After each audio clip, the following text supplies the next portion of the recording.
Mga kaibigan, tara na sa Bicolandia. Ang ibablog po natin mga kaibigan kung paano pumunta ng Mayon Volcano. Ito, nagbibiyahe na kami. Ito po, kung namumukha ninyo, nasa Quezon Province na po kami. Napagkalayo pa po niyan kasi alam nyo naman kung saan ang location ng Mayon Volcano ay sino nakalam? Anak ko, kilala nyo na yan. Nasa Albay po. Ito. Dito mo, nasa Naga pa lang kami mga kaibigan.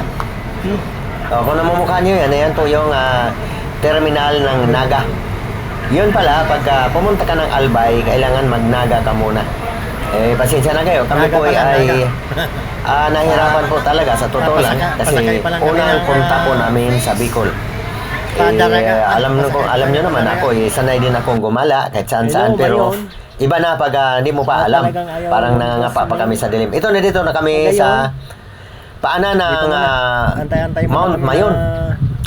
O kung namumukha ninyo yan, yan yung pinakababa. Kumbaga, ayan, nakikita nyo ba? Hello, Mayon. Pero ang Mayon ay nagtatago. Yung pala kung gusto nyo talagang masilayan ang Mayon Volcano, ang ipapayo ko po sa inyo mga kaibigan ay pumunta po kayo dito ng summer.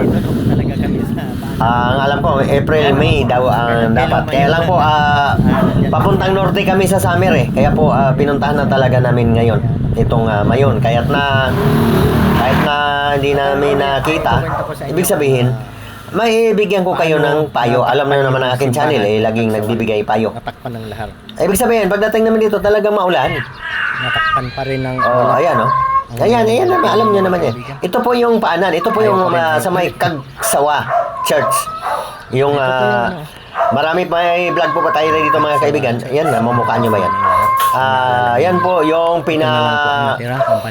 pinalubog ng lahar ng Mayon Volcano. 18th century. Ayan na. Marami pong nasawi dyan. May mga vlog po tayo tungkol naman dyan sa simbahan ng Kagsawa. Ngayon, kung paano kayo pumunta rito, alam nyo na, summer. Kasi para makita ninyo natin na dapat ang hugis ng kagandahan ng Mayon Volcano. Ayan, kahit anong sumund yan Puro ulap po, nababalutan po ng ulap kasi masama nga po ang panahon dahil po sa amihan. January po ngayon Kaya payo ko po sa inyo, kung gusto nyong pumunta talaga ng Mayon Volcano. Saan ba ito? Daraga, Albay baka po kayo ay magkaligaw-ligaw kagaya sa amin. Exact location po ito, Daraga, Albay. Pag nandiyan ka na sa Daraga, ay sigurado makikita mo na ang Mayon kung maganda ang panahon.